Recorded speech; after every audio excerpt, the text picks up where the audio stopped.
From the CISO series, it's Cybersecurity Headlines. Salt typhoon breaches National Guard. AI does phishing old school with invisible text. And 20 years on, maybe it's time to fix that freight train vulnerability after all. These are some of the stories that my colleagues and I have selected from this past week's cybersecurity headlines. And now we're looking forward to some insight, some opinion, and some expertise from our guest, Cyrus Tibbs, CISO at PennyMac. Cyrus, thank you so much for coming on, for lending us your wit and wisdom. I got to ask, though, how was your week in cybersecurity? Week's been great. I'm happy to be here. Thanks for inviting me. Just keeping one foot in front of the other, managing all of the old problems and all the new ones coming at the same time.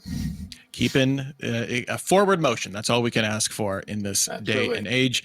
The other thing we can ask for is a big thank you for our sponsor for today, which is ThreatLocker, Zero Trust Endpoint Protection Platform. Now, if you're listening to this show as a podcast, remember that next week you too can join our loyal band of vocal experts on YouTube Live. Do so, go to CISOseries.com. Look for that events drop down and find the week in review image. Click on it. You can join us and contribute in our chat, which is what all of our live listeners can do right now. We will do our best to address them in the show, but we always love having your commentary to help make this show better and maybe make us laugh along the way. And remember, you can send us feedback about the show, something you like, some reaction to the news, an angle that we didn't cover or consider, feedback at CISOseries.com. Before we jump into the news of the week, just a quick reminder that these are all Cyrus's opinions, not necessarily those of his employer, his staff, friends, family, or even nemesis. I'll go as far as to say, I just want to make sure that's clear before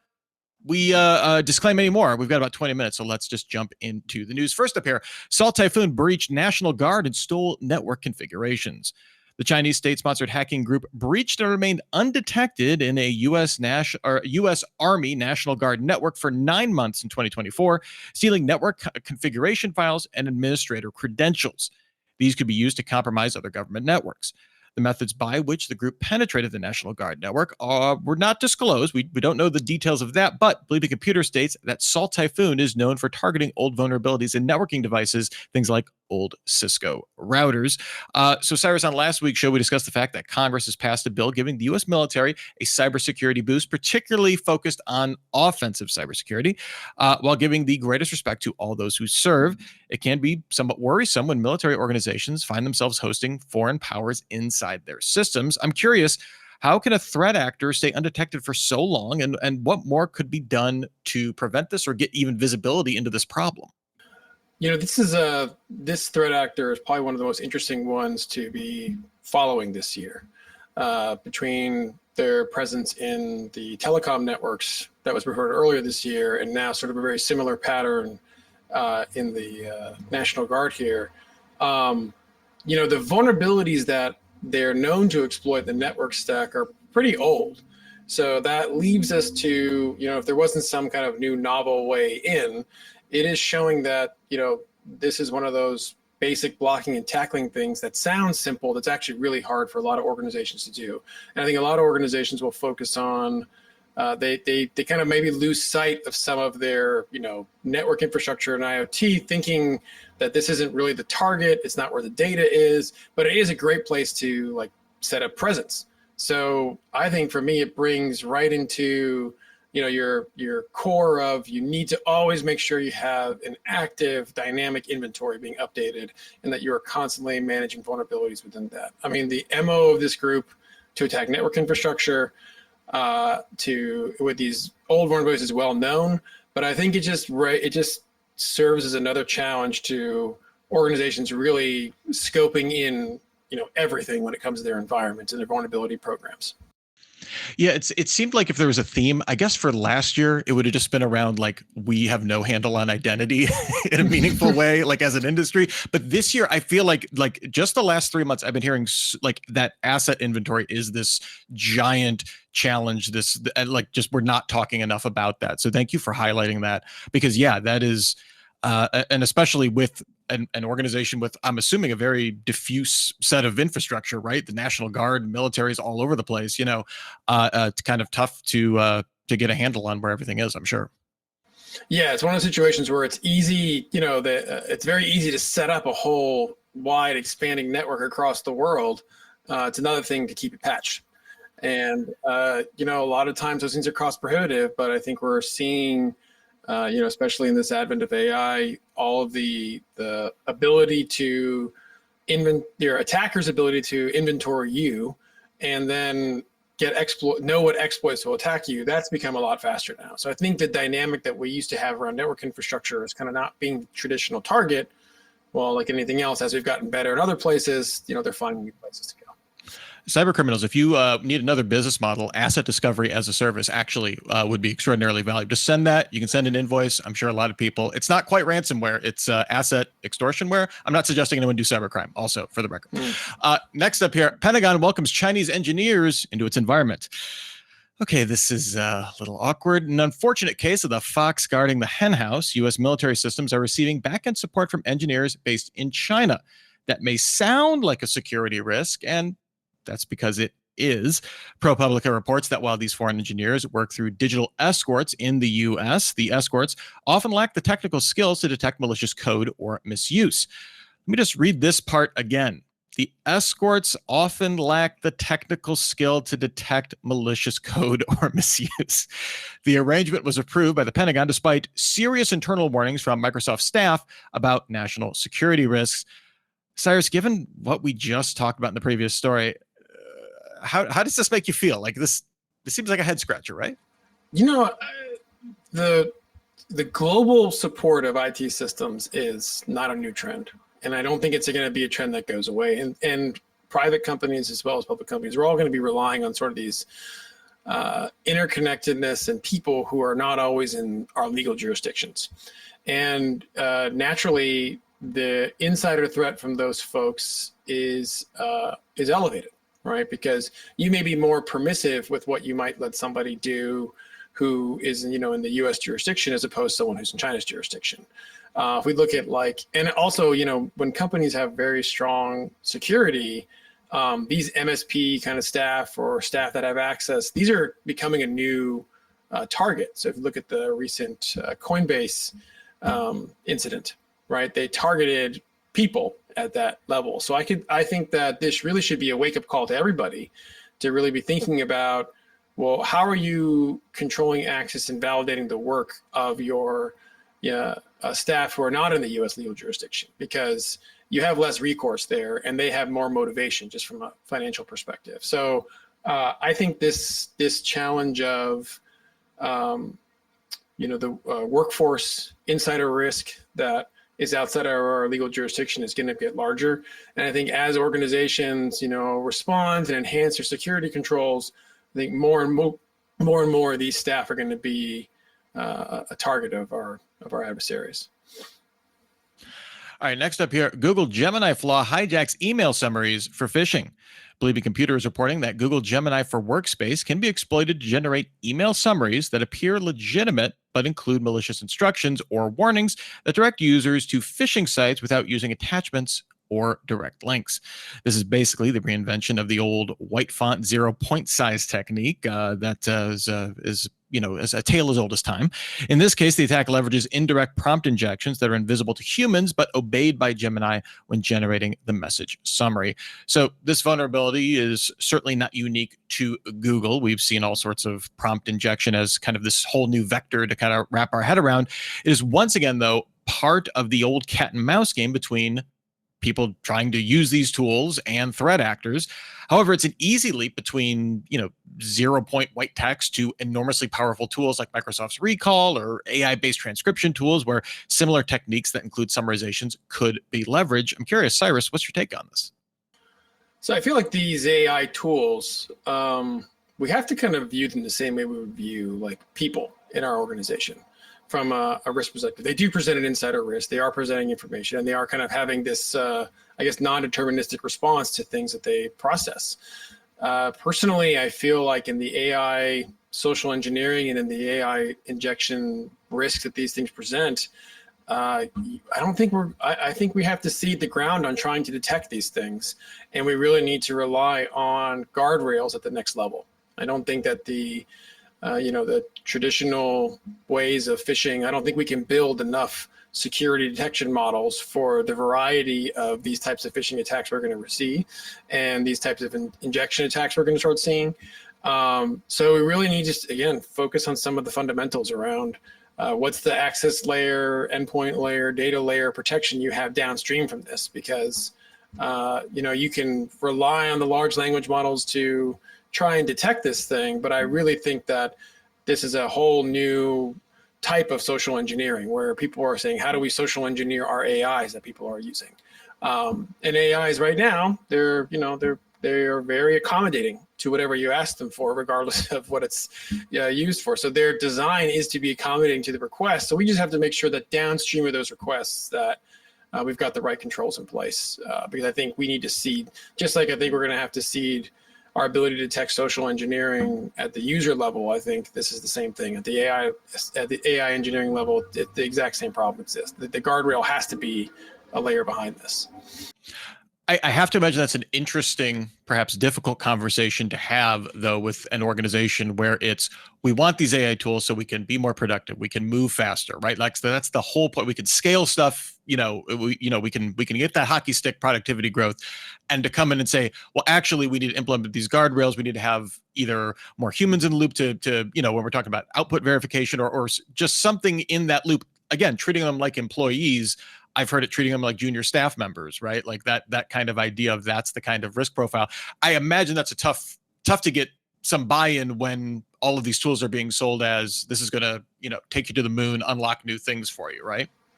Yeah, I mean the don't get me wrong. I'm an AI optimist, even though I may not sound like it. I think that it's creating huge productivity benefits, both for security teams and adversaries and businesses and everybody. We're all benefiting from it, and that there's, maybe it's a cheap comparison, but it's kind of like when MS Office first came out. Everyone was like, "Oh, I have MS Office skills," and I think eventually no one writes that on their resume anymore because we just assume it's a skill you have. So I think. There's no stopping this stuff, but I just think that there has been a paradigm that we had around detecting these kinds of things before they happen. And I just think with the way these ARs are going, it'd be similar to trying to say, can I detect when one person is trying to phish another person without any kind of obvious, link or attachment or anything like that in there, right? And you can't. And so I think we have to just assume that we need to really, I think when I talk to other systems, everyone's like, yep, I'm doubling down on access control and endpoint control and data controls because, this is kind of you're going to have this kind of large scale spear phishing and AI ingestion and prompt attacks. And this is going to be the wave of the future. And so I think we have to all prepare for it and just think about it from the loss events that it can occur and work backwards from those to see how do you make sure that you get the human in the loop in the right places so that, you can't have a automated loss event from an email from somebody, All right. Well, before we move on to our next story, I have to spend a few moments and thank our sponsor for today, ThreatLocker.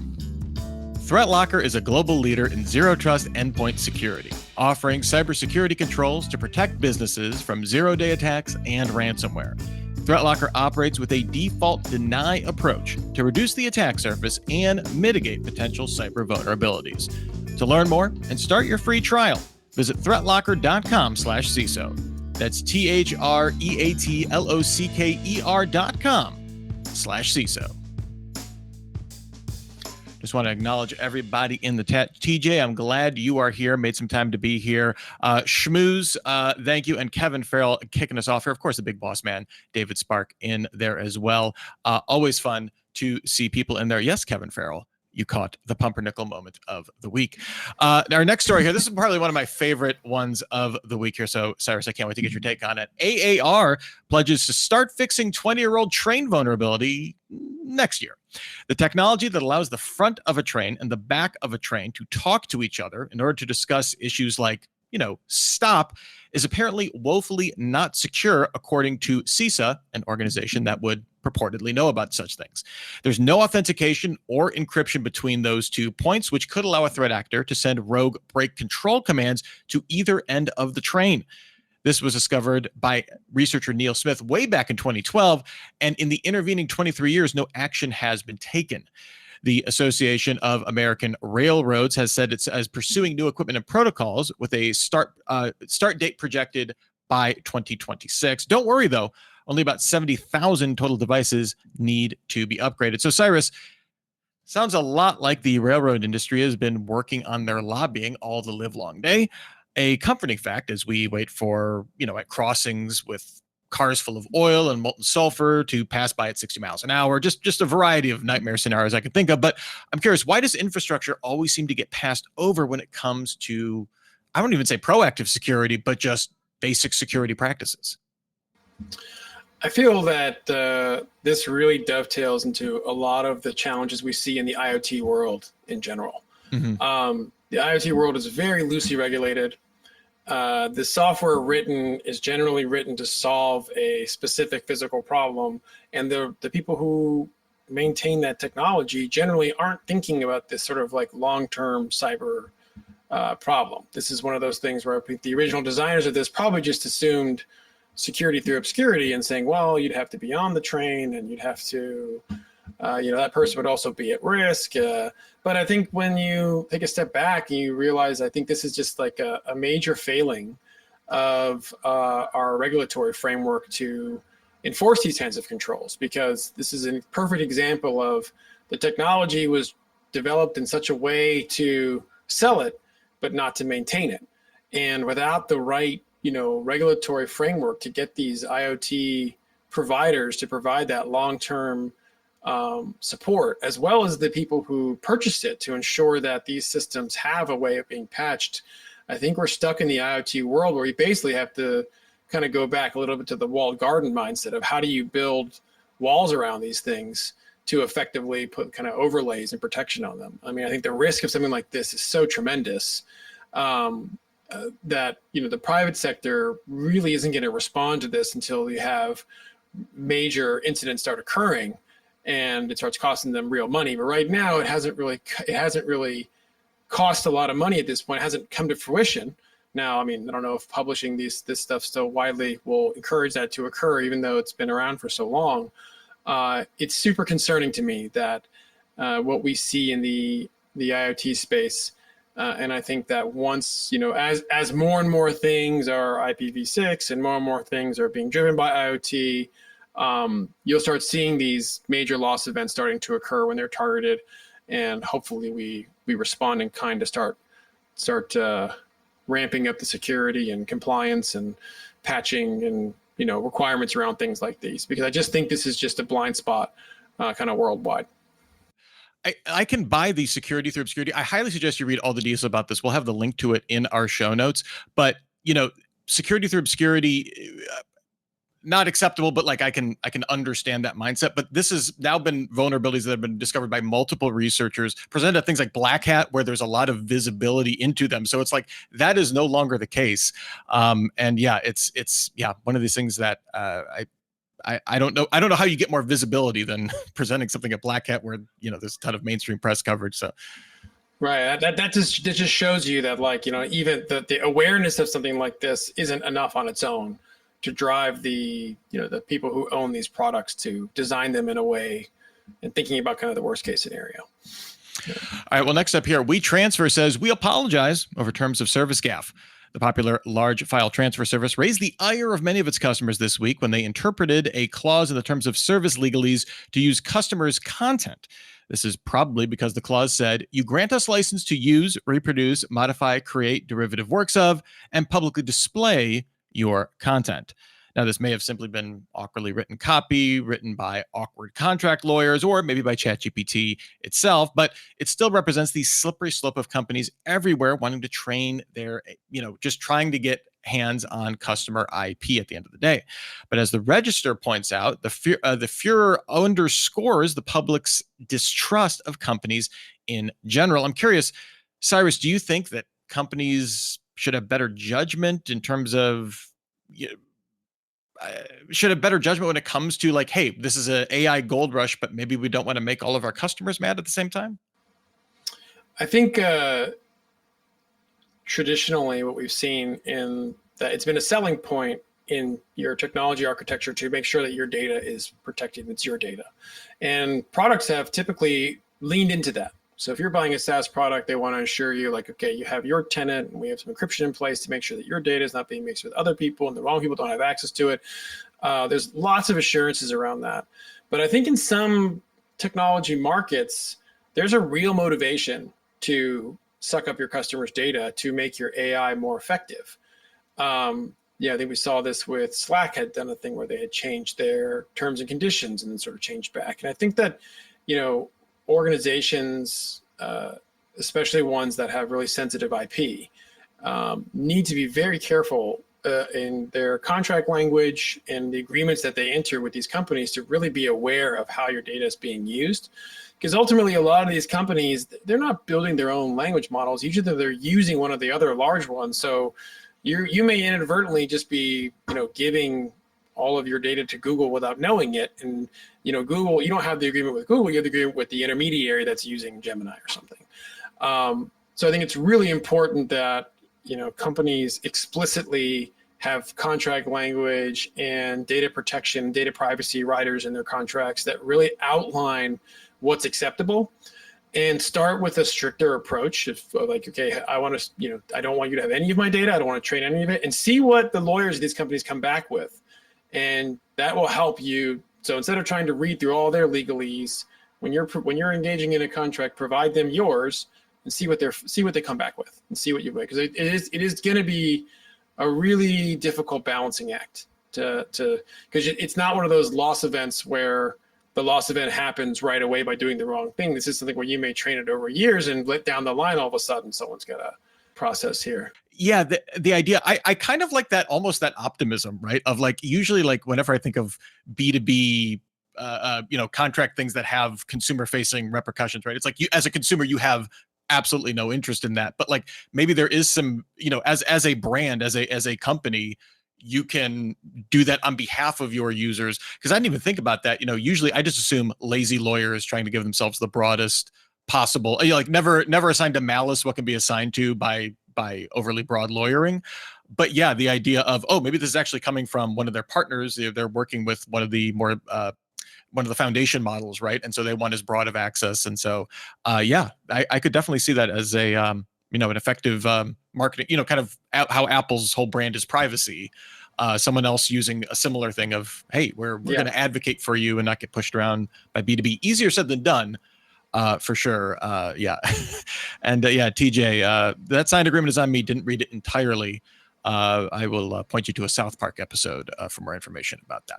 All right. And our last story of the day, Google says Big Sleep AI tool found bug that hackers planned to use. Google says its AI agent Big Sleep discovered and thwarted a critical SQLite vulnerability before hackers could exploit it, marking what it claims to be the first time AI has actively blocked a zero-day attack in the wild. The tool was developed by Project Zero and DeepMind and found multiple real-world bugs since November when it debuted, and is now being used to secure open source projects. So, here we see AI working for good as a, kind of a zero-day defensive layer, I guess. Cyrus, I'm curious, what are your thoughts about this? I think when I think about like the new, generative AI, the vulnerability lifecycle space is probably the space that scares me the most.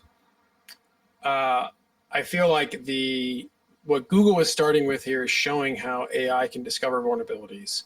And I think the automatic discovery of these vulnerabilities in code, the writing the exploitive code for it, having that operationalized, I think that time frame is going to be dramatically compressed. And if we think back to how much of our software that we run is written on like non-memory safe coding languages, and I don't think we're that far away from an AI that can look at something that, and especially in the non-memory safe areas, and have it find vulnerabilities that no one knew about for us, and democratizing that. Something that used to be, the zero-day discovery was a very niche, high skill area. I think that is really going to be democratized in a scary way. And I think a lot of organizations right now, we kind of see the 0-day and unknown vulnerability as this sort of anomalous event, right? Everybody remembers Log4j from years ago. It's because it sticks in your mind so much. But I think organizations are going to start seeing 0 days on a much wider scale, and it's really going to have us make questions about how much of our legacy software should we continue to run, how much do we need to refactor and rebuild. And then I also think it's going to put a lot of strain on vulnerability management organizations. You kind of want to have this purist perspective of, well, if I have a vulnerability, I want to close it, sure. Right?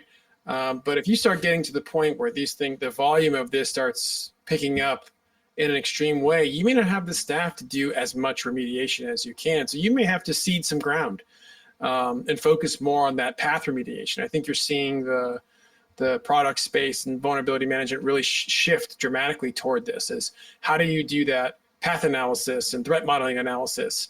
So I think this is going to be this is the area that scares me the most. And I don't think that there's really a good solve other than we should be ready for more 0 days, and we should be ready for more of this type of work to be being done, because there's clearly going to be huge profit in it. I'm curious, what are your thoughts in terms of the impact on the open, obviously every enterprise basically is using some open source components, right? Like it's very famous. Google and Microsoft are the biggest contributors to open source, right?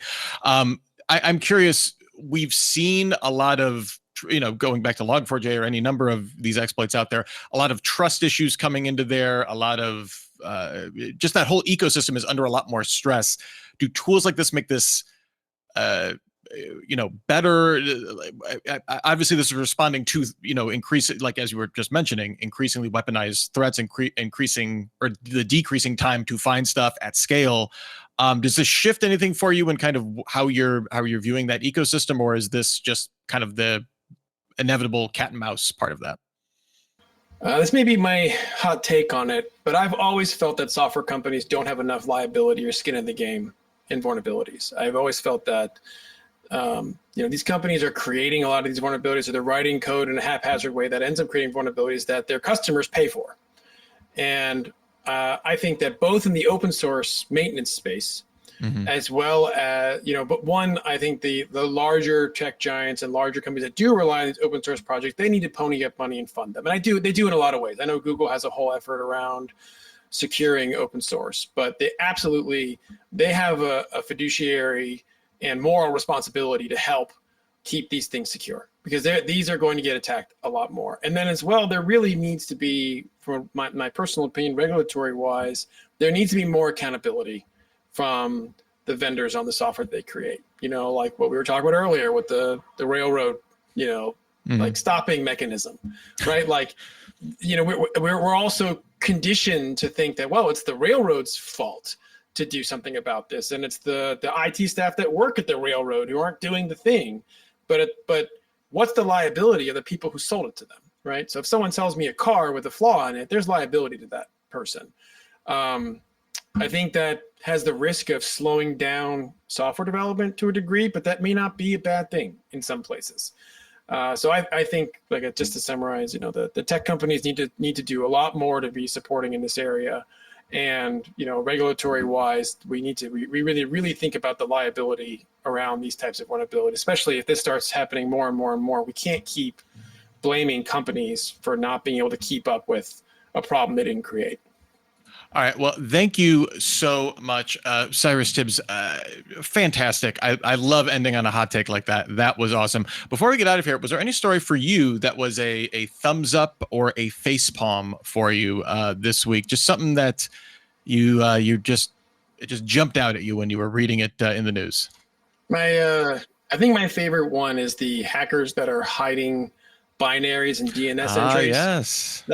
That one made me laugh, because just the ingenuity to take something that is as rock solid and beautiful as DNS. DNS is a beautiful protocol. The whole internet runs on it. It's fast. It's amazing.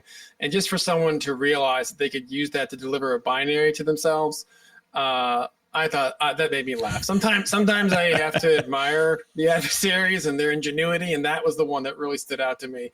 Obviously, it's going to put more pressure on DNS providers to start adding controls. And I think it's something you can easily detect, but just the ingenuity of that one made me chuckle. Well, Cyrus Tibbs, the CISO at PennyMac, where can people find you on the cyberspace if they're so inclined to follow what you're up to? I am only on LinkedIn, so you can find me on LinkedIn. I try to avoid all the other social media for my own sanity. So LinkedIn, you can find me in there, and I'm very open to connecting there.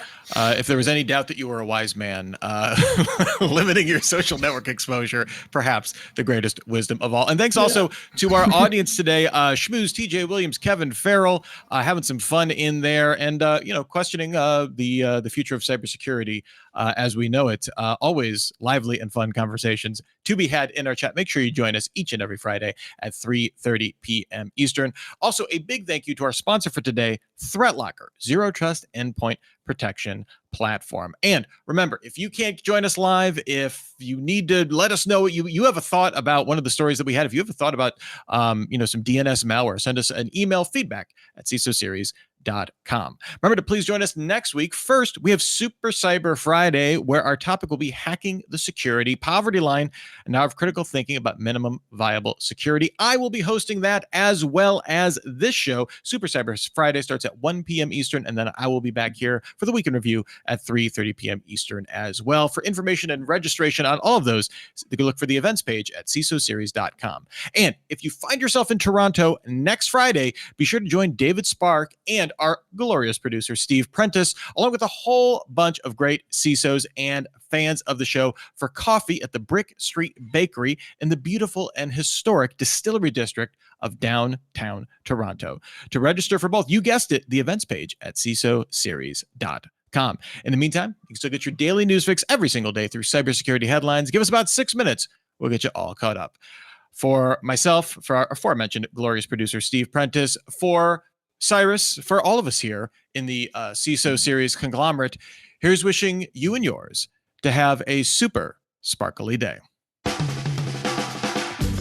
Cybersecurity headlines are available every weekday. Head to cisoseries.com for the full stories behind the headlines.